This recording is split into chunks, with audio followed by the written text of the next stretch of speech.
Students, welcome in chemistry शिक्षा class. आज फिर से हम न्यू वीडियो के साथ।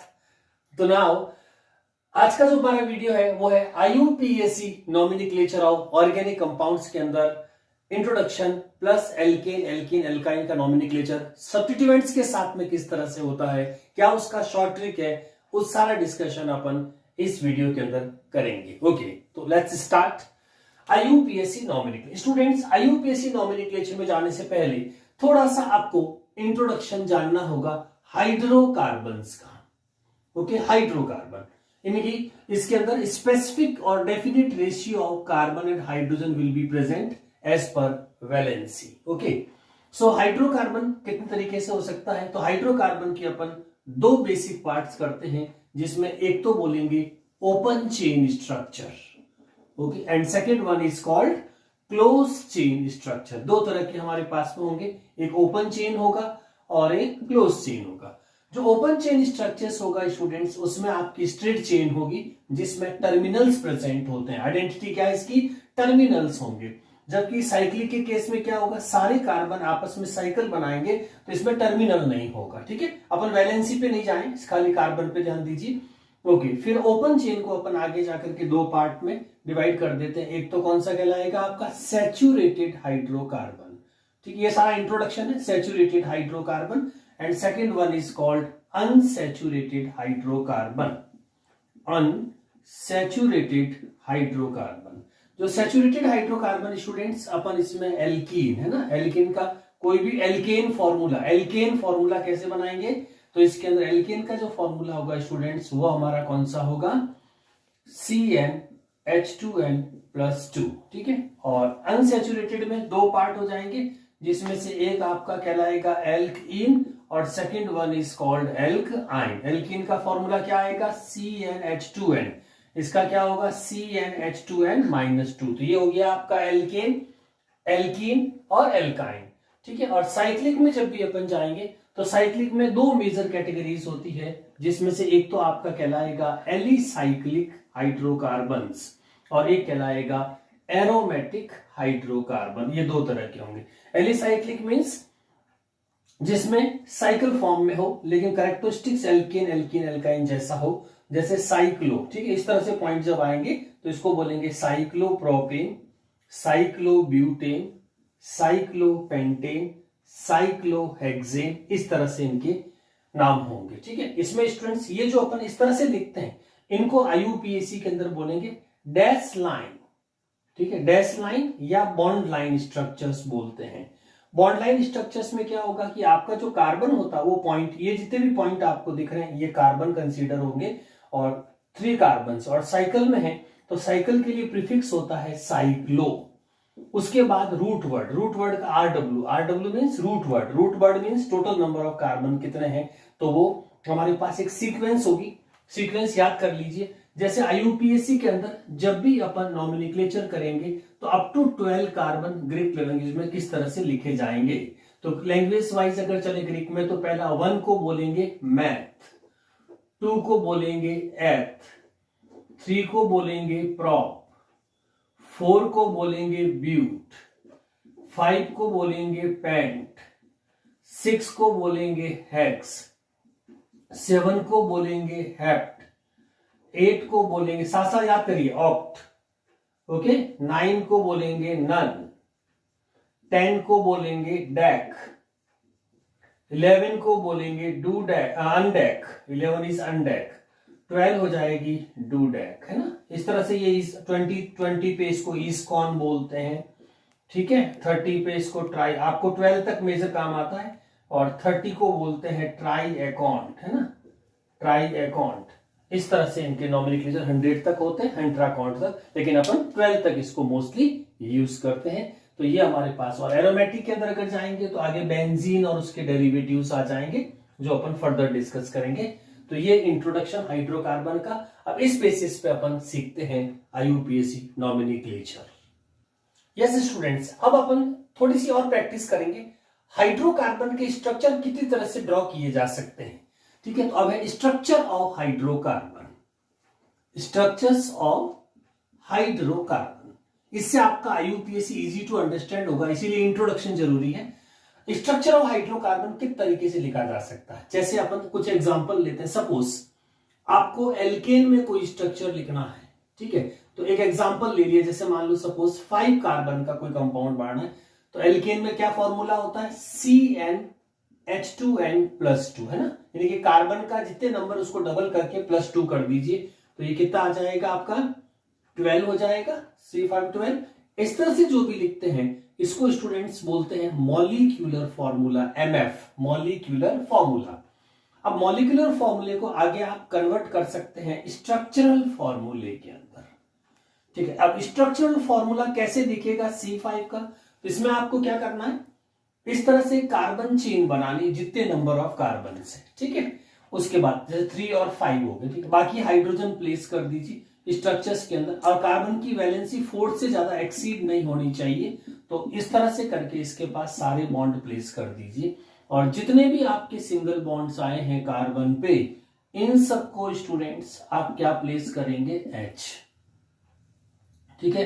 तो ये स्ट्रक्चरल फॉर्मूला हो गया, ठीक है, जिसमें स्ट्रक्चरल फॉर्मूला का मतलब होगा हर बॉन्ड, यानी कि इवन सिंगल बॉन्ड की भी वैलेंसी शो हो जानी चाहिए, तो इसको बोलते हैं स्ट्रक्चरल फॉर्मूला। स्ट्रक्चरल फॉर्मूले को फिर आप आगे कन्वर्ट कर सकते हैं कंडेंस्ड फॉर्म, ठीक है, कंडेंस्ड फॉर्म में कन्वर्ट कर सकते हैं। कंडेंस्ड फॉर्म का मतलब होगा कि हाइड्रोजन के जितने भी बॉन्ड होते हैं वो हिडन कर देंगे, तो जैसे फर्स्ट कार्बन पे 3 हाइड्रोजन है, तो इसको अगर आप लिखेंगे तो आगे क्या आ जाएगा, CH3, फिर सारे CH2, यानी कि हाइड्रोजन का बॉन्ड जो है वो आप कंडेंस करते जाइए, तो जो कार्बन का बॉन्ड शो, कार्बन का बॉन्ड शो होगा, लेकिन हाइड्रोजन का बॉन्ड शो नहीं होगा, तो इसको बोलते हैं condensed form of structural formula. Condensed form के बाद आगे आप नेक्स्ट में जाएंगे तो इसको बोलेंगे डैश लाइन स्ट्रक्चर, है ना, तो उसके बाद बॉन्ड लाइन या डैश लाइन कह सकते हैं, तो dash line oblique bond line structure, ठीक है, बॉन्ड लाइन स्ट्रक्चर्स होंगे, डैश लाइन और बॉन्ड लाइन स्ट्रक्चर्स होंगे।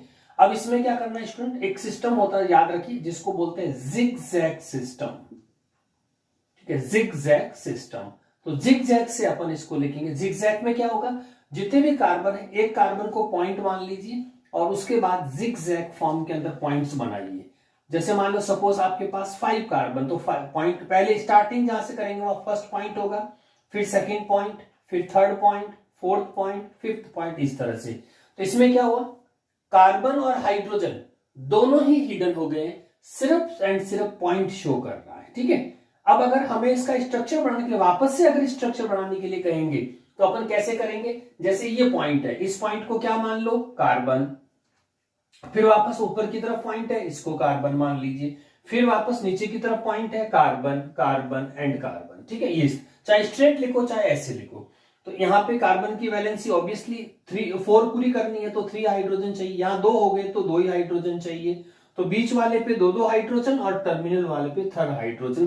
तो इस डैश लाइन या बॉन्ड लाइन का जो मीनिंग है वो इसके इक्विवेलेंट्स है, ठीक है। तो एक ही हमारे पास में एल्केन। इसी तरह से जैसे मान लीजिए एल्केन भी आपके पास कोई स्ट्रक्चर आता है तो उसमें भी कोई प्रॉब्लम्स नहीं, जैसे सपोज आपको C4, है ना, एल्कीन का फॉर्मूला क्या होता है, CnH2n+2, है ना, प्लस सॉरी CnH2n ओनली, ठीक है, CnH2n, यानी कि जितने कार्बन है उसका जस्ट डबल हाइड्रोजन, जैसे 4 है तो इसको 8 कर दीजिए, ये आपका CnH2। एल्कीन बिल्कुल इजी, जस्ट चिल की जगह जस्ट डबल, तो जस्ट डबल एल्कीन होता है, जस्ट डबल से +2 हो तो एल्कीन, जस्ट डबल से -2 हो तो एल्काइन, सिंपल सा याद रख लीजिए, ठीक है, जस्ट चिल की जगह जस्ट डबल। तो ये हो गया हो, इसमें कितने कार्बन है अपने पास, तो ये तो कहलाएगा मॉलिक्यूलर फॉर्मूला, ठीक है। मॉलिक्यूलर फॉर्मूले से फिर आगे चलिए स्ट्रक्चरल फॉर्मूले में, straight chain, total number of carbon. अब स्टूडेंट इस बार इन है ना, तो इन का मतलब कोई भी एक कार्बन के 2 कार्बन के बीच में आपका डबल बॉन्ड प्लेस कर दीजिए, बाकी हाइड्रोजन से अपनी वैलेंसी पूरी कर लीजिए, यहाँ 2 चाहिएगा या 1 चाहिएगा, यहाँ 2 चाहिए, यहाँ 3 चाहिए, आपकी वैलेंसी पूरी हो गई, ठीक है। फिर अपन, तो ये कौन सा फॉर्म कहलाएगा, कंडेंस्ड फॉर्म। स्ट्रक्चर चाहिए तो आप सेपरेट करेंगे सारे, नहीं तो ये कंडेंस्ड फॉर्म। और कंडेंस्ड फॉर्म को अगर बॉन्ड लाइन में कन्वर्ट करना हो तो क्या करेंगे, जिगजैग सिस्टम यूज। टोटल कितने कार्बन है, 4, तो 1 2 3 4, ठीक है। और इसके फर्स्ट 2 कार्बन के बीच में आप बॉन्ड ड्रॉ कर दीजिए डबल बॉन्ड, तो ये आपका बॉन्ड लाइन स्ट्रक्चर बन जाएगा। ठीक है, इसका मीनिंग वही निकलेगा, यहाँ कार्बन है, यहाँ कार्बन है, यहाँ कार्बन है और यहाँ कार्बन है। ठीक है, इसी तरह से स्टूडेंट्स अगर आपको एल्काइन लिखना है, ठीक है, एल्काइन, तो एल्काइन के अंदर क्या होगा, CnH2n -2, यानी कि जस्ट डबल से -2 सोच लीजिए तो एल्काइन का फॉर्मूला आ जाएगा। जैसे आपके पास में मान लीजिए 6 है ना, 6 कार्बन, जस्ट डबल सोचो कितना होगा 12, 12 में से 2 कम कर दीजिए कितने हो जाएंगे 10, तो ये ऑटोमेटिकली हेक्साइन का फॉर्मूला हो जाएगा। ठीक है, अब स्ट्रक्चर कैसे करोगे, वही सेम चीज, 6 कार्बन को पहले ड्रॉ कर दीजिए, तो ये आपके 6 कार्बन, पहले 2 के बीच में ट्रिपल बॉन्ड प्लेस कर दीजिए। ठीक है, अब वैलेंसी काउंट करो, H आ जाएगा, इस पे कुछ नहीं चाहिए, ये CH2 हो जाएगी, ये CH2 हो जाएगी, ये CH3 हो जाएगी, ये आपका स्ट्रक्चर, इसका कंडेंस्ड फॉर्मूला ऑफ स्ट्रक्चर हो गया। फिर इसको डैश लाइन में कन्वर्ट करना है तो क्या करेंगे, वही जिगजैग सिस्टम, कितने कार्बन 6, तो 0.1 2 3 4 5 6, ये आपके 6 हो गए। फर्स्ट 2 कार्बन के बीच में एक अप साइड में और एक डाउन साइड में 2 लाइन खींच लीजिए, तो ये आपका triple bond C6 dash line या बॉन्ड लाइन स्ट्रक्चर हो जाएगा। तो इस तरह से ये introduction of structure of hydrocarbon है। यस स्टूडेंट, अब अपन सीखते हैं प्योर हाइड्रोकार्बन का ओपन चेन में नॉमेनक्लेचर इन IUPAC कैसे होगा। तो उसमें एक सिंपल सा फॉर्मूला याद रखिए, कोई भी नॉमेनक्लेचर जब अपन करेंगे सिंपल हाइड्रोकार्बन, इसके बाद अपन सब्स्टिट्यूएंट की बात करेंगे, तो सिंपल हाइड्रोकार्बन का नॉमेनक्लेचर कैसे होगा। तो उसके लिए स्टूडेंट्स 2 चीजें याद रखनी, एक तो रूट वर्ड लिखा जाएगा हमेशा। ठीक है, रूट वर्ड का मतलब longest total number of carbon उस चेन में कितने हैं, तो वो टोटल नंबर ऑफ कार्बन आएगा। ठीक है, टोटल नंबर ऑफ कार्बन, और उसको बोलेंगे रूट वर्ड। रूट वर्ड के साथ में हमेशा आपको एक चीज ऐड करनी है, उसको बोलेंगे स्टूडेंट्स प्राइमरी सफिक्स। प्राइमरी, इसको प्राइमरी सफिक्स बोलेंगे। ठीक है, ये 2 चीजें रहेगी। तो पहले रूट वर्ड का मीनिंग समझ गए, टोटल नंबर ऑफ कार्बन, और प्राइमरी सफिक्स, प्राइमरी सफिक्स जो नेचर ऑफ कार्बन चेन को बताएगी कि उसके पास सिंगल बॉन्ड है, डबल बॉन्ड है। जैसे आपका C सिंगल बॉन्ड होगा तो सफिक्स में आप एन प्लेस करेंगे, अगर आपके पास डबल बॉन्ड है तो सफिक्स में हम का इन प्लेस करेंगे, और अगर आपके पास ट्रिपल बॉन्ड है तो उसमें आइन प्लेस करेंगे। तो these are called primary suffix. ठीक है, जिसको शॉर्ट में अपन PSF लिखेंगे, short form PSF, primary suffix, और रूट वर्ड को RW। ठीक है, तो ये इसका कॉमन फॉर्म। अब अपन एग्जांपल देखते हैं इसके अंदर। अच्छा, रूट वर्ड कौन कौन से होंगे ये एक बार आप याद कर लीजिए। जैसे C1 आता है, यहां साइड में लिख दीजिए, C1 को क्या बोलना है, मैथ, ये अपन ने बता ही दिया था। C2 को क्या बोलना है, एथ। C3 क्या हो जाएगा आपका, प्रॉप। ठीक है, C4 क्या हो जाएगा, ब्यूट। ठीक है, C5 क्या हो जाएगा, pent. C6 hex, C7 hept, C8 oct, C9 non, C10 dec, C11 undec, C12 dodec. ठीक है, डूडेक। तो ये आपके पास मोस्टली जो कॉमन आने वाले रूट वर्ड्स होंगे। ठीक है, अब अपन प्रैक्टिस कर लेते हैं, नीचे देखो कुछ एग्जांपल्स लेते हैं। जैसे स्टूडेंट्स आपको कोई भी स्ट्रक्चर्स दिया जाएगा, ओके, तो उसके अंदर आपके पास में आइडेंटिटी कैसे लेंगे, जैसे CH3 CH2 CH2, ये अपन ने कोई स्ट्रक्चर लिख दिया, इसका नाम क्या होगा, तो इसमें सिंपल सा है, टोटल नंबर, सबसे पहले रूट वर्ड 1 2 3 4 5 हो गए, तो 5 का रूट वर्ड क्या हो जाएगा, देख लीजिए, 5 का पेंट, तो ये आपका 5 का पेंट। ठीक है, साथ में क्या लिखना, प्राइमरी सफिक्स। तो देखो कार्बन कार्बन के बीच में सारे बॉन्ड कैसे, सिंगल है, तो सिंगल बॉन्ड होते ही सफिक्स में क्या आएगा, एन, तो ये आपका पेंटेन हो गया। ठीक है, अब इसी में मान लीजिए आपके पास स्टूडेंट्स डबल बॉन्ड कहीं पे प्लेस कर देते, CH डबल बॉन्ड CH2, जैसे ये दे दिया है ना, तो इसमें डबल बॉन्ड है, इस बार प्राइमरी जो है उसकी नेचर चेंज हो गई है। टोटल नंबर ऑफ कार्बन देख लीजिए 4, तो 4 का क्या आ जाएगा स्टूडेंट्स, ब्यूट, और चूंकि इस बार डबल बॉन्ड है तो डबल बॉन्ड हो तो प्राइमरी सफिक्स में क्या लिखेंगे प्लेस में, ईन, तो नाम क्या पड़ जाएगा, ब्यूटीन, है ना, ब्यूटीन। उसके बाद में CH CH2 C triple bond CH जैसे आपने लिख दिया, ठीक है, ब्यूटीन। अब इसमें क्या होगा, टोटल नंबर ऑफ कार्बन कितने आ रहे हैं 4, तो 4 का वापस ब्यूट, लेकिन इस बार ट्रिपल बॉन्ड आ गया है ना, तो ट्रिपल बॉन्ड के लिए आयन आ गया, तो ये आपके YNE लिख देंगे, तो पेंटेन, ब्यूटीन, ब्यूट आयन, ठीक है। तो ये ओरिजिनल हाइड्रोकार्बन जिसके साथ सब्स्टिट्यूएंट नहीं है। अब सब्स्टिट्यूएंट आएंगे तो अब अपन सब्स्टिट्यूएंट की बात करेंगे, तो सब्स्टिट्यूएंट हमेशा रूट वर्ड से पहले लिखा जाएगा। स्टूडेंट्स ये चीजें आप डैश लाइन में भी देख सकते हैं, जैसे मान लीजिए सपोज आपको ऐसे जिग जैग सिस्टम में दे दिया, ठीक है, और आपसे ये कहा जाता है कि इसका हाइड्रोकार्बन का नॉमिनोक्लेचर, तो देखो जितने पॉइंट है 1 2 3 4 5 6 7, ठीक है, 7 पॉइंट हो गए, तो 7 पॉइंट का रूट वर्ड क्या आएगा, हेप्ट, रूट वर्ड प्राइमरी सब हेप्ट, और चूंकि इसमें डबल बॉन्ड आ गया तो हेप्ट ई, ठीक है। तो इस तरह से कोई भी जिग जैग सिस्टम आपके पास होगा तो उसके अंदर जहां जैसे मान लो ट्रिपल बॉन्ड आ गया, टोटल नंबर कार्बन 1 2 3 4 5 6 7 8, जितने पॉइंट्स होंगे लास्ट फास्ट को भी कंसीडर करना है, ठीक है। तो 8 पॉइंट हो गए, तो 8 पॉइंट को रूट वर्ड में क्या बोलेंगे, ऑक्ट, यहां देख लीजिए रूट वर्ड में ऑक्ट, और साथ में इस बार ट्रिपल बॉन्ड है तो ये आ गया आयन, तो क्या बोलेंगे इसको ऑक्टाइन, ये क्या कहलाएगा हेप्टईन। तो इस तरह से डैश लाइन में भी आता है, तो सेम रूल अप्लाई होंगे इसके साथ में भी। तो ये आपकी simple hydrocarbon practice. Yes students, अब अपन नेक्स्ट नॉमिनोक्लेचर ले रहे हैं जिसमें हाइड्रोकार्बन एल्केन, एल्कीन, एल्काइन के साथ में सब्स्टिट्यूएंट्स होंगे, यानी कि कुछ रिएक्टिव ग्रुप्स, एटम या ग्रुप ऑफ एटम्स होगा। तो पहले तो अपन ये अंडरस्टैंड करें कि सब्स्टिट्यूएंट्स क्या है। जैसे आपके पास में कोई हाइड्रोकार्बन है CH3 जिसको आप क्या बोलते हैं, एथेन, ओके। अब इसमें से अगर अपन एक हाइड्रोजन माइनस कर देते हैं, यानी कि एक वैलेंसी कम हो जाएगी किसी भी कार्बन की, तो CH3CH2 डैश, ठीक है। अब इस कार्बन पे कोई भी ऐसा इलेक्ट्रोनेगेटिव एटम और ग्रुप ऑफ एटम, जैसे सपोज आपने क्लोरो ग्रुप लगा दिया, तो ये क्लोरो ग्रुप आपने किसकी जगह रिप्लेस किया, हाइड्रोजन की जगह पे, तो hydrogen is substituted by chlorine, तो इसीलिए इसका नाम क्या पड़ गया, so here the chlorine is known as substituents, ठीक है। इस तरह से और भी एग्जांपल्स हो सकते हैं। सपोज आपने CH3 CH2 CH3, क्या नाम आएगा, प्रोप ए, ये तो हाइड्रोकार्बन है। अब इस हाइड्रोकार्बन का एक एच अपन कम करें और इसके ऊपर NO2 ग्रुप है ना, NO2 ग्रुप रिप्लेस कर देते हैं। तो NO2 ग्रुप जैसे ही बच्चों अपन इस पे रिप्लेस करेंगे, ठीक है, तो आंसर क्या बनेगा, देखिए CH3,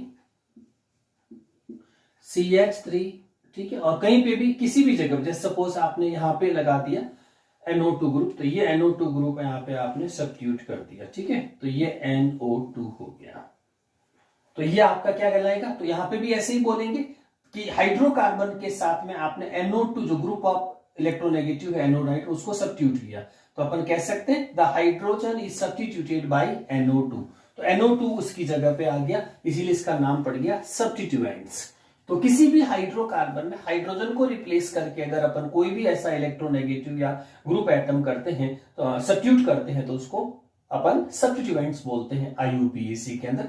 अब अपन एक लिस्ट याद कर लेते हैं कौन कौन से पॉसिबल सब्स्टिट्यूएंट हो सकते हैं, तो इसमें एक लिस्ट अपन साथ साथ याद करें। तो ये लिस्ट स्टूडेंट्स याद रखेंगे आप, तो यहां पे लिख देते हैं लिस्ट ऑफ सब्स्टिट्यूएंट्स, याद करिए लिस्ट ऑफ सब्स्टिट्यूएंट्स, कौन कौन से पॉसिबल सब्स्टिट्यूएंट हो सकते हैं। तो उसमें आपका देखिए F को बोलिए फ्लोरो, Cl को बोलेंगे क्लोरो, Br को बोलेंगे ब्रोमो, I को बोलेंगे आयोडो, ठीक है, आयोडो, NO2 को बोलेंगे नाइट्रो, NO को बोलेंगे नाइट्रोसो, ठीक है, और उसके बाद में आपका ये CH3 को बोलेंगे मिथाइल एज ए सब्स्टिट्यूएंट, और OCH3 आएगा स्टूडेंट्स, तो इसको बोलेंगे मेथॉक्सी सब्स्टिट्यूएंट्स।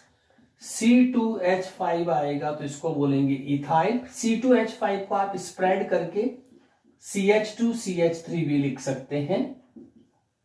OC2H5 आएगा स्टूडेंट्स, तो इसको बोलेंगे इथॉक्सी, ठीक है। C6H5 बेंजीन में से एक H कम कर देंगे तो इसको बोलेंगे फिनाइल, और बेंजीन में भी ऑक्सीजन इन बिटवीन प्लेस हो जाएगी तो इसको बोलेंगे फिनॉक्सी, ठीक है। तो वापस एक बार रिकैप करिए सब्स्टिट्यूएंट को, याद रखना है ये F fluoro, Cl chloro, Br bromo, I iodo, NO2 nitro, NO nitroso, methyl, CH3 methyl, OCH3 methoxy, C2H5 methyl, OC2H5 methoxy, C6H5 phenyl and OC6H5 phenoxide. Yes students, एक और चीज रिकैप रखनी, जैसे हाइड्रोकार्बन में एक तो स्ट्रक्चर फॉर्म में अपन substituent रखते हैं, एक मान लीजिए डैश लाइन या बॉन्ड लाइन स्ट्रक्चर आपके पास होता है, dash line oblique bond line structure अगर आपके पास में है तो उसमें किस तरह से इन सब्स्टिट्यूएंट को आइडेंटिफाई करेंगे। जैसे अपन एक स्ट्रक्चर ड्रॉ कर दिया, ये जिगजैग सिस्टम जो आईयूपीएससी के अंदर बॉन्ड लाइन या डैश लाइन से रिप्रेजेंट कर, अब इसमें कोई सब्स्टिट्यूएंट आता है तो ध्यान से देखिए, मैं जैसे मान ली सपोज मैंने सिर्फ एक लाइन इस तरह से ड्रॉ की है, तो इस लाइन पे एक पॉइंट है और एक पॉइंट मतलब कार्बन का है, तो एक पॉइंट कार्बन हमेशा किसका होता है, मिथाइल का, ठीक है, मिथाइल। इसीलिए इस पॉइंट को आप हमेशा क्या डेजिग्नेट करेंगे, मिथाइल डेजिग्नेट करेंगे। तो ये इसमें याद रखना है अपन को कि अगर हमारे पास में एक ही डेजिग्नेट आता है तो इस पॉइंट को हमेशा इक्विवेलेंट टू मिथाइल सब्स्टिट्यूएंट मानना है। या फिर लाइन के साथ में अगर मी लिखा आ जाता है ME, तो इसको भी आप मिथाइल ट्रीट करेंगे। ये दोनों मीनिंग्स, ये सारे अप्रूव्ड शॉर्ट फॉर्म है। उसके बाद अगर इथाइल आता है स्टूडेंट्स, तो जैसे मान लीजिए इथाइल में एक आगे जाके लाइन टर्न कर जाती है इस तरह से, तो ये 2 पॉइंट कंसीडर होंगे इसके अंदर, और 2 पॉइंट वाला कौन सा होता है, तो ये आपका C2H5 है ना। तो इस पूरे 2 पॉइंट को जो बोलेंगे आप इथाइल एज ए सब्स्टिट्यूएंट बोलेंगे, या इसकी शॉर्ट फॉर्म आ सकती ET। अगर ET भी कहीं पे लिखा है तो आपको इसको एज ए इथाइल ट्रीट करेंगे स्टूडेंट्स, ठीक है।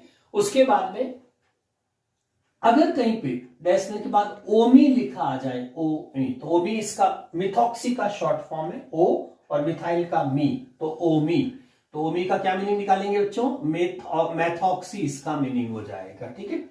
और उसके बाद में अगर इसके अंदर OET लिखा आ जाए तो वही सेम चीज हो गई, OET मतलब सेकेंड कार्बन कंटेंट है, तो ये आपका आंसर हो जाएगा एथॉक्सी, है ना, एथॉक्सी फॉर्म हो जाए। इसी तरह से बेंजीन के भी जो डेरिवेटिव है हमारे पास में, बेंजीन का एक H हटा के एज ए सब्स्टिट्यूएंट, तो या तो आप इसको C6H5 लिखा देख सकते हैं, या इसके 2 शॉर्ट फॉर्म है, याद रखना, जो फिनाइल ग्रुप होते हैं इसको शॉर्ट में PH भी लिखते हैं, या फाइव जो क्रॉस करके। तो अगर कहीं पे PH लिखा आता है, ठीक है, या कहीं पे फाइव लिखा आता है, इन सब का एक ही मीनिंग ट्रीट होगा, दैट इज फिनाइल।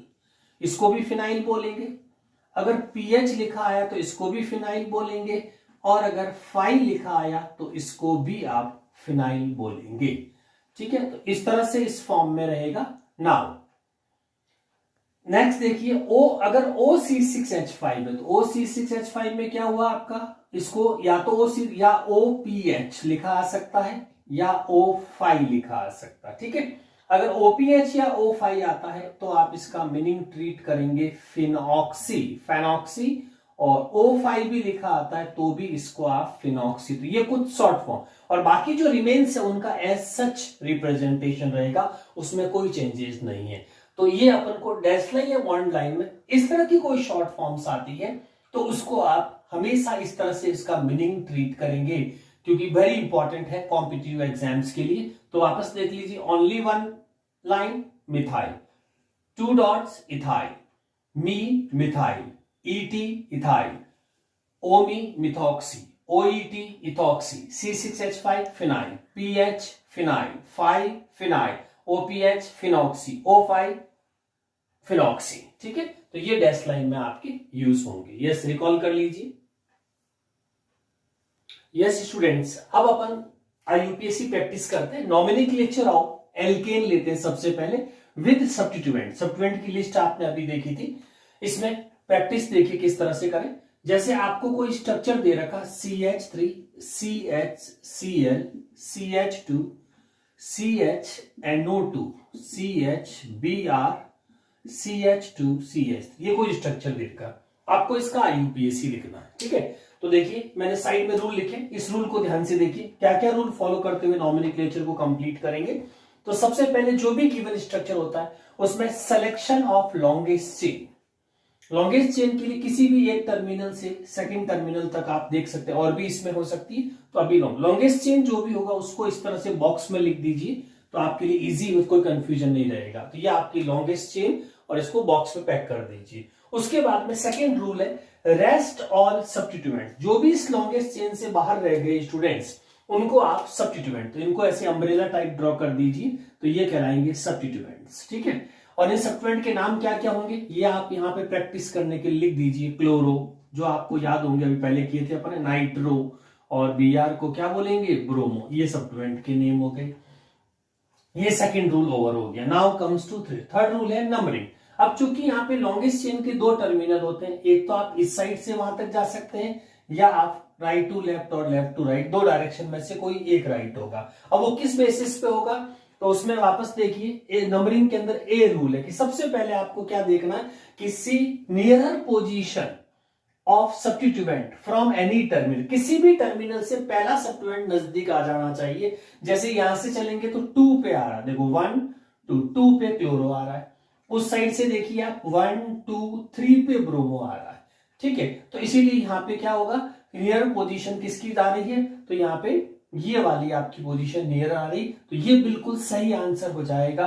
इस साइड की डायरेक्शन रॉन्ग होगी, इसीलिए आप इसको कैंसिल कर देंगे, ठीक है। तो सिर्फ ये राइट डायरेक्शन जो होगी उसी को आप पूरा लिखेंगे। तो 3 4 5 6 7, ठीक है, ये आपका लॉन्गेस्ट चेन हो गया। नाउ अब इसके बाद में जैसे ही आपका सीक्वेंस फॉलो हो जाता है, नंबरिंग कंप्लीट हो जाती है, तो अब आप राइटिंग फॉर्मूला ले लेंगे सीधा, ठीक है। पहला रूल लग गया, ठीक है। सेकेंड रूल जो है वो अभी अपन नेक्स्ट केस लेंगे। तो अब आप राइटिंग फॉर्मूला कैसे लिखते हो, क्या ध्यान रखना है, ये तो आपने नंबरिंग कर दिया, लिखते हो क्या ध्यान रखना है, सबसे पहले किसको लिखना है, सब्स्टिट्यूएंट्स को लिखना है। और सब्स्टिट्यूएंट अगर एक से ज्यादा है तो उनको अल्फाबेटिकल ऑर्डर्स में लिखना, और हर सब्स्टिट्यूएंट को उसकी कार्बन पोजीशन विद नेम लिखना, जो नेम अपन ने याद किए थे सब्स्टिट्यूएंट्स के।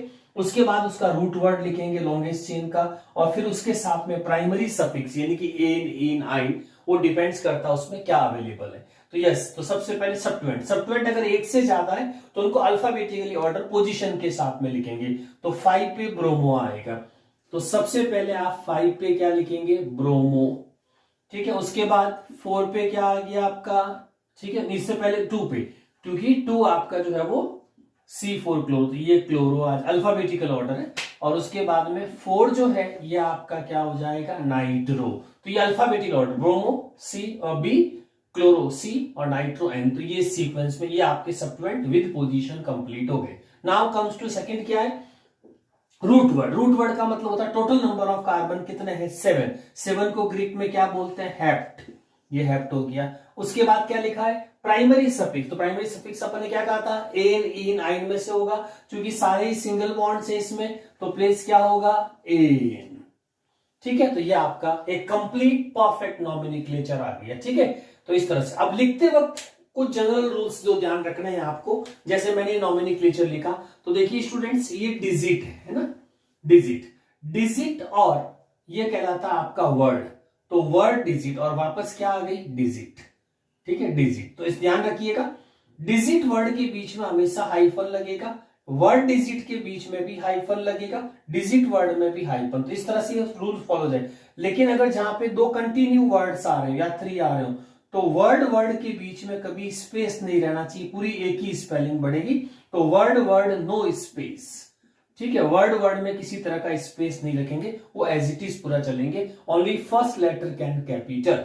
तो ये कुछ जनरल बातें जो लिखते वक्त भी आपको ध्यान रखनी है। और कौन सा फॉर्मूला राइटिंग यूज करेंगे, सबसे पहले सारे सब्स्टिट्यूएंट्स को लिखेंगे जो alphabetical order with carbon positions होने चाहिए, फिर रूट वर्ड यानी कि लॉन्गेस्ट चेन लिखेंगे, और उसके बाद प्राइमरी सफिक्स यानी कि नेचर ऑफ कार्बन चेन में एन इन आइन यानी कि सैचुरेटेड या अनसैचुरेटेड किस तरह की है, तो वो साथ में प्राइमरी सफिक्स कंपलसरी होता है, ये ध्यान रखिएगा, ठीक है।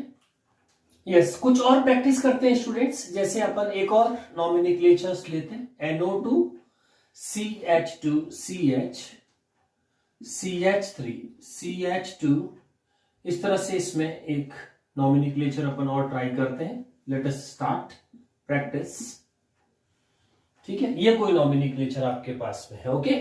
नाउ सबसे पहले क्या करेंगे, यस, रूल को याद करिए, सिलेक्शन ऑफ लॉन्गेस्ट चेन। तो ये आपका देख लीजिए 1 टर्मिनल टू टर्मिनल, यहाँ पे देख लीजिए ये टर्मिनल्स है ना, तो काउंट कर लो 1 2 3 4 5 6, 1 2 3 4 5 6 7। इस टर्मिनल ज्यादा आ रहे हैं तो जिसमें ज्यादा नंबर्स आएंगे उस टर्मिनल को सिलेक्ट करेंगे। तो ये आपका लॉन्गेस्ट चेन रेडी हो गया। ठीक है, रेस्ट ऑल। सेकेंड रूल क्या है, रेस्ट ऑल सब्स्टिट्यूएंट, जो भी रिमेन्स रह जाएंगे स्टूडेंट्स उनको सब्स्टिट्यूएंट्स बोलेंगे। ठीक है, फिर क्या आ जाएगा, नंबरिंग। ओके, नंबरिंग के लिए इस टर्मिनल से या उस टर्मिनल से कोई भी एक डायरेक्शंस करेंगे। ठीक है, तो पहला क्या लिखा, नियरर पोजीशन देखेंगे। तो इस साइड से आप देखिए स्टूडेंट्स, इस साइड से चलेंगे तो 2 पे आपका नाइट्रो ग्रुप आ रहा है। ठीक है, और इस साइड से क्या हो रहा है, 1 2 3 पे कौन सा आ रहा, मिथाइल ग्रुप। तो ये वापस से आपकी नियरर पोजीशन हो गई। ठीक है, इससे नॉमिनिक्लेचर स्टार्ट करेंगे। ठीक है, अब यहाँ पे ध्यान रखिए स्टूडेंट, इसमें जो नया केस आया वो ये है कि इसमें 2 सेम सब्स्टिट्यूएंट है।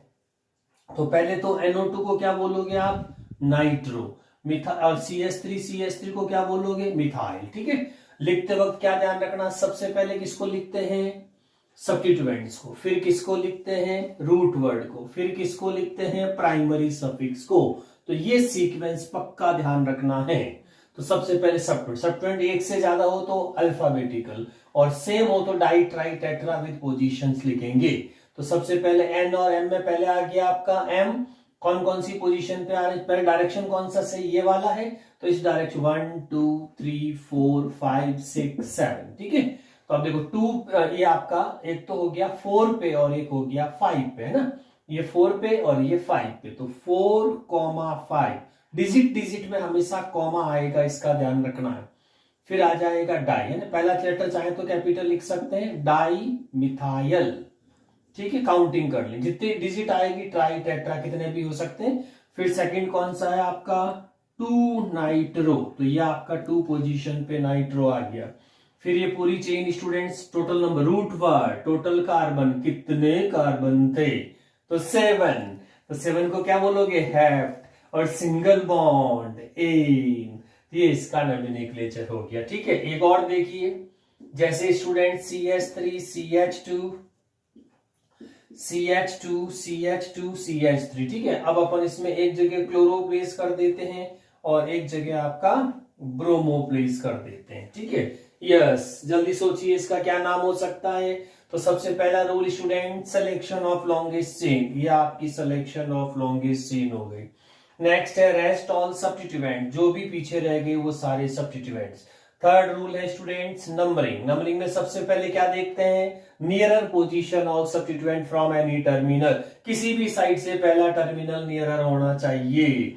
तो यहां से कितना आ रहा है, 2 पे ब्रोमो आ रहा है, इधर से चलेंगे तो 2 पे क्लोरो आ रहा है। Now the a rule is fail, क्योंकि दोनों की पोजीशन सेम आ गई। तो सेकेंड रूल देखिए स्टूडेंट, इन केस, अगर हमारी इसमें ये कहा गया है कि in case position of substituent is same from any terminal, both terminal, ठीक है, तो उस केस में आप हमेशा उनके अल्फाबेट्स देखेंगे। अल्फाबेट्स देखिए, तो इसको क्या बोलते हैं, क्लोरो, इसको क्या बोलेंगे, ब्रोमो। तो अगर पोजीशन सेम हो जाती है तो उनके अल्फाबेटिकल ऑर्डर्स देखेंगे। तो अल्फाबेटिकल ऑर्डर्स के अकॉर्डिंग आपका ये डायरेक्शन सही हो जाएगा, इसीलिए ये वाली कैंसिल हो जाएगी। तो 3 4 5 एंड 6 तक आ जाएगा स्टूडेंट्स। अब आप सोच रहे होंगे स्टूडेंट, अगर अल्फाबेट्स भी सेम हो गया तो कुछ भी नहीं, अल्फाबेट भी सेम हो गया तो अगर नेक्स्ट सब्स्टिट्यूएंट है तो नेक्स्ट सब्स्टिट्यूएंट के लिए AB रूल वापस लगा दीजिए, पहले सेकंड सब्स्टिट्यूएंट की पोजीशन देख लीजिए, और नहीं है तो फिर वो किसी भी साइड से सही हो जाएगा। यस, इसका पॉसिबल नाम देखिए स्टूडेंट, सबसे पहले क्या लिखेंगे, 2 ब्रोमो, है ना, 2 ब्रोमो, ये डायरेक्शन फिक्स हो गई अपनी, 1 2 3, ठीक है, 4 5 6।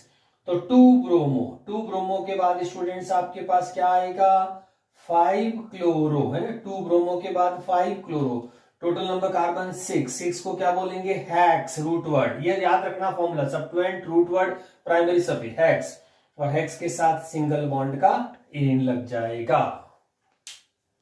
स्टूडेंट्स अब अपन डैश लाइन थोड़ी सी प्रैक्टिस करते हैं, ये तो आपके स्ट्रक्चर फॉर्म में थे, डैश लाइन में थोड़ी सी प्रैक्टिस और देखते हैं। जैसे स्टूडेंट्स आपको इस तरह का कोई स्ट्रक्चर्स दिया जाता है और उस स्ट्रक्चर्स के अंदर आपका जैसे ब्रोमो, है ना, नाइट्रो, फाई, इस तरह का कुछ भी डेजिग्नेशन होगा तो हम कैसे करेंगे। जैसे इसका आपको नॉमेनक्लेचर करना है, ठीक है। सबसे पहले वही रूल है, सिलेक्शन ऑफ लॉन्गेस्ट चेन, ये आपको लास्ट टर्मिनल लग रहे तो इसको आप लॉन्गेस्ट चेन मान लीजिए, this is longest chain now. फिर सेकेंड रूल क्या है, रेस्ट ऑल सब्स्टिट्यूएंट्स, तो ये देखिए स्टूडेंट्स ये रिमेन्स आपके सब्स्टिट्यूएंट्स हो गए। थर्ड रूल क्या है, नंबरिंग, नंबरिंग करिए, कौन सी डायरेक्शन से करनी है वो आपको उसमें सबसे पहले क्या देखते हैं, पोजीशन ऑफ सब्स्टिट्यूएंट देखिए। तो इस साइड से स्टूडेंट्स 1 2 3 पे फर्स्ट सब्स्टिट्यूएंट आ रहा है, फर्स्ट देखना है, ये ध्यान रखना है। उधर से चलेंगे तो 1 2 2 पे आपका आ रहा फर्स्ट सब्स्टिट्यूएंट, इधर से 3 पे आ रहा है, उधर से 2 पे आ रहा है, इसीलिए डिसीजन गोज टू 2। तो ये डायरेक्शन सही होगी, इस डायरेक्शन को अपन कैंसिल कर देंगे, ठीक है। अब नंबरिंग कर दीजिए, 1 सही डायरेक्शन वाली करनी, 2 3 4 5 6 7 8, ठीक है, ये फॉर्म रहेगी। Okay, now it's a time to write the formula. Yes, फॉर्मूले के अकॉर्डिंग इसका नाम लिखेंगे। सबसे पहले सब्स्टिट्यूएंट, एक से ज्यादा हो तो अल्फाबेटिकल ऑर्डर्स। यस, सबसे पहले किसको लिखोगे, 2 ब्रोमो, तो ये आपका अल्फाबेटिकली 2 ब्रोमो, ठीक है। उसके बाद इसको क्या बोलते हैं, NO2 को क्या बोलते हो, नाइट्रो। ME आ जाए तो क्या लिखना, शॉर्ट फॉर्म बताया था मैंने, मिथाइल। और 5 आ जाए तो क्या लिखना इसको, फिनाइल, है ना। तो पहले ये मिथाइल हो जाएगा तो 6 मिथाइल, और 4 पे आपका क्या आ गया, नाइट्रो, तो 4 नाइट्रो, ठीक है। और 4 नाइट्रो के बाद आप देखिए स्टूडेंट इसके अंदर लास्ट सब्स्टिट्यूएंट कौन सा बच गया, 5 पे 5 है ना, 5 को क्या बोलेंगे यहाँ पे, फिनाइल। तो ये आपके सारे सब्स्टिट्यूएंट हो गए। अब आपका आता है लॉन्गेस्ट चेन में टोटल नंबर ऑफ कार्बन 8। गबर डाले होते ना, कितने आदमी थे, उसकी जगह इसमें कितने कार्बन थे, तो 8। तो 8 का क्या हो जाएगा, ऑक्ट। और ऑब्वियसली इस प्राइमरी सफिक्स में एल्केन का पढ़ रहे हैं तो ए नहीं है इसमें, तो ये आपका एक परफेक्ट नॉमेनक्लेचर हो गया IUPAC का students. Yes students, yes, more practice. देखिए इसका अगर आपको नॉमेनक्लेचर, तो इसमें एक सब नॉमेनक्लेचर कंसेप्ट बता रहा हूं, वेरी इंपॉर्टेंट। इसको बोलते हैं सब नॉमेनक्लेचर, यानी कि नंबरिंग दोबारा करनी हो तो किस तरह से करेंगे। तो देखो सबसे पहले तो अपन लॉन्गेस्ट चेन वाली बात करते हैं। ये टर्मिनल्स देख लीजिए आप, ये सारे टर्म लॉन्गेस्ट चेन में देखो 1 2 3 4 5 6 7, 1 2 3 4 5 6, 1 2 3 4 5 6 7 8। तो इसमें सबसे हाईएस्ट आ रहे हैं तो इसी को अपन लॉन्गेस्ट चेन मान लेते हैं, ठीक है। और ये आपका रिमेन्स बच गया, ये कहलाएगा सब्स्टिट्यूएंट्स, ठीक है। अब स्टूडेंट सब्स्टिट्यूएंट में ध्यान रखिए, ठीक है। सब्स्टिट्यूएंट में क्या हुआ कि इसके अंदर आप इसको आप रीड कैसे करेंगे, तो इसके लिए एक अलग से सब नॉमेनक्लेचर होता है। जैसे पहले आप मेन नंबरिंग दे दीजिए, तो ये इसकी ये पूरा एक सब्स्टिट्यूएंट है, तो इसकी पोजीशन कौन सी डायरेक्शन से नियरर आ रही, पहले तो वही रूल है, selection of longest chain, rest all substituent, numbering. तो नंबरिंग में 1 2 3 4 5, इधर से आप चल रहे हैं तो 5 पे आ रहा वो, उधर से 1 2 3 4 5, दोनों साइड से सेम पोजीशन है, कोई भी डायरेक्शन ले लीजिए, 1 2 3 4 5 6 7 8 और 9, ठीक है। ये हो गया। नाउ अब आप देखिए यहां पे स्टूडेंट्स वेरी इंपॉर्टेंट, सब नॉमेनक्लेचर कैसे करें। या तो आप इसको बोल सकते हैं आइसोप्रोपाइल, लेकिन ये आइसोप्रोपाइल से मोस्ट करेक्ट आंसर के लिए सब नॉमेनक्लेचर बेटर होता है। तो इसीलिए इसमें क्या करना है स्टूडेंट, कि जो मेन कार्बन चेन है आपकी ये वाली जहां पे 5 नंबर, इससे ये जो कार्बन जुड़ा होता है सब्स्टिट्यूएंट का, ये कहलाता है रेडिकल कार्बन। क्या नाम देंगे इसको, रेडिकल कार्बन। ये इक्विवेलेंट टू फंक्शनल ग्रुप्स मानते हैं इसको। तो यहां से वापस नंबरिंग देंगे 1 डैश, और लॉन्गेस्ट जहां तक जा सकते हैं 2 डैश। तो पहले नंबरिंग दी हुई विदाउट डैश, सब नॉमिनेशन दोबारा नंबरिंग दी है आपने, तो जो मेन चेन से कांटेक्ट में कार्बन होगा उसको रेडिकल कार्बन बोलेंगे, और radical carbon will get first number 1 dash, फिर लॉन्गेस्ट 2 डैश। इसमें भी सब्स्टिट्यूएंट हो सकता है वापस से, कोई प्रॉब्लम नहीं। अच्छा, अब सब नॉमिनेक्लेचर में स्टूडेंट फॉर्मूला सिंपल सा है, कैसे लिखेंगे इस पूरे को। सब नॉमिनेक्लेचर में देखिए ध्यान से, N bracket substituent root word और YL, ये फॉर्मूला है। अब देखिए इस फॉर्मूले को अप्लाई, ये फॉर्मूला याद रखना है, जब भी आपको कहीं पे सब नॉमिनेक्लेचर करना हो तो इस फॉर्मूले को फॉलो करिए। तो देखो N जो है वो है कि आपके जो जिसका आपने सब नॉमिनेक्लेचर किया है वो मेन चेन के कौन से कार्बन से अटैच्ड है। तो अभी कौन सा मेन चेन का कार्बन आ रहा, 5, तो ये 5 हो गया। अब इसका सब्स्टिट्यूएंट इसके ऊपर कौन सब्स्टिट्यूएंट है, ये रहा देखो मिथाइल, कितने पाया 1 डैश पे, तो इसको लिखेंगे 1 डैश मिथाइल, ठीक है 1 डैश मिथाइल। फिर क्या आया, और कोई सब्स्टिट्यूएंट नहीं है तो रूट वर्ड, इसमें कितने कार्बन आ रहे हैं 2 डैश तक, 2 डैश का मतलब 2 हो गया, तो एथ, और पीछे क्या लगा दोगे YL, तो ये हो गया 1 डैश मिथाइल इथाइल, ठीक है। तो ये इसका सब नॉमिनोक्लेचर है। अब इसका पूरा नाम लिखें तो एक ही सब्स्टिट्यूएंट है, तो ये सब्स्टिट्यूएंट आ गया। उसके बाद में रूट वर्ड कितना आया आपका 9, तो 9 का नन, और वोवल है तो ई हटा दीजिए, तो साथ में एन प्राइमरी सफिक्स हो जाएगा, तो इसका नाम हो गया 5 1 dash methyl ethyl nonane. Yes students, little more practice dash line के अंदर। जैसे आपको इस तरह से कोई जिग जैग कार्बन चेन दे दी गई है, ठीक है, ये कार्बन चेन है, इसमें आपके पास में कुछ सब्स्टिट्यूएंट प्लेस हो गए, ब्रोमो ब्रोमो, और फिर आपके पास नाइट्रो, और एक आपके पास पीएच यानी कि फिनाइल। जैसे इसका नॉमिनोक्लेचर अपन को करना है। यस, लेट्स थिंक क्या कर सकते हैं इसके अंदर, ये Br है, ओके, ये भी Br, ये NO2, ये pH. Yes, first rule selection of longest chain, तो ये आपकी सिलेक्शन ऑफ लॉन्गेस्ट चेन हो गया, ये की है इसमें। फिर second rule rest all substituent, जो भी इस रिंग से बाहर है इस कॉलम से, तो वो सारे आपके सब्स्टिट्यूएंट्स कहलाएंगे। नाउ नंबरिंग का कौन सा डायरेक्शन सही होगा, इधर से या इधर से। यस, तो पहला रूल क्या है, see the nearer position of substituent, तो यहां से कौन से नंबर पे आ रहा है 2 पे सब्स्टिट्यूएंट आ रहा है। इधर से स्टूडेंट्स, इधर से भी 2 पे आ रहा है, ठीक है, दोनों साइड से सेम पोजीशन हो गई। तो क्या लिखा second rule B, in case the substituents are having same position from both terminal, दोनों साइड से सेम हो, देन सी द अल्फाबेट्स, उनके नाम पूछिए। ये भी ब्रोमो है, ये भी ब्रोमो है, इसका मतलब अल्फाबेट्स भी सेम हो गया, तो सी बी रूल भी गया। अब आइए सी रूल पे। सी रूल कहता है अगर पोजीशन एंड अल्फाबेट दोनों ही सेम हो जाते हैं तो आप ए और बी रूल जो है वो रिपीट करिए नेक्स्ट सब्स्टिट्यूएंट के, नेक्स्ट का मतलब सेकेंड के लिए। जैसे इधर से ये फर्स्ट है, उधर से वो फर्स्ट है, उस पे सारे रूल लग गए ए एंड बी, कोई भी नहीं लगा। तो अब आइए सी रूल कहता है कि अब इधर से सेकेंड कौन है, नाइट्रो, उधर से आएंगे तो सेकंड कौन है, ये वाला, तो इधर से सेकंड। तो अगर repeat A and B rule for second substituent from both terminal, तो यहां से सेकंड पे आ रहा है, उसकी पोजीशन देखो वापस, रिपीट का मतलब ए लगाओ पहले, तो पहले वापस इन दोनों की पोजीशन देखो, तो 1 2 3 4, तो इधर से कौन सा आ रहा 4 पे, उधर से 1 2 3 4 5 पे आ रहा है।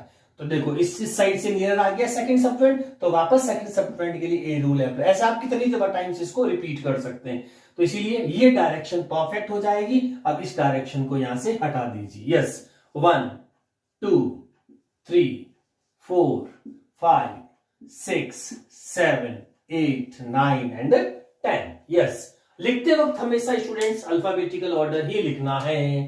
तो सबसे पहले कहां का आया 2 और 9 पे, तो 2,9 डाइब्रोमो, ठीक है। उसके बाद फिनाइल और नाइट्रो, ठीक है, पीएच को क्या बोलते हैं फिनाइल, NO2 को क्या बोलोगे नाइट्रो। यस स्टूडेंट्स, तो सबसे पहले किसको लेंगे नाइट्रो को, तो यह आ गया 4 नाइट्रो, और 6 पे क्या हो जाएगा आपका फिनाइल, 6 फिनाइल, ठीक है। ये आपके सब्स्टिट्यूएंट पूरे हो गए। लिखते वक्त हमेशा यही फॉर्मूला फॉलो करना, कोई सीक्वेंस नहीं तोड़नी है। जितने भी सब्स्टिट्यूएंट है उनको अल्फाबेटिकल ऑर्डर में प्लेस करेंगे। जैसे सब्स्टिट्यूएंट खत्म होते हैं रूट वर्ड कितने कार्बन थे, ठीक है, वो वाला, और उसके बाद प्राइमरी सफिक्स, ठीक है। तो ये आपके सब्स्टिट्यूएंट कंप्लीट हो गए। नाउ गबर्डाइल कितने कार्बन थे 10 को क्या बोलेंगे डैक, ओके, और सिंगल बॉन्ड ही है तो प्राइमरी सफिक्स एन लग जाएगा। तो स्टूडेंट्स ये आपका इसका एल्केन विद सब्स्टिट्यूएंट नॉमिनोक्लेचर कंप्लीट। इसकी और प्रैक्टिस करिए आप, ठीक है, क्वेश्चंस की। तो नेक्स्ट वीडियो में अगला नॉमिनोक्लेचर। Thank you.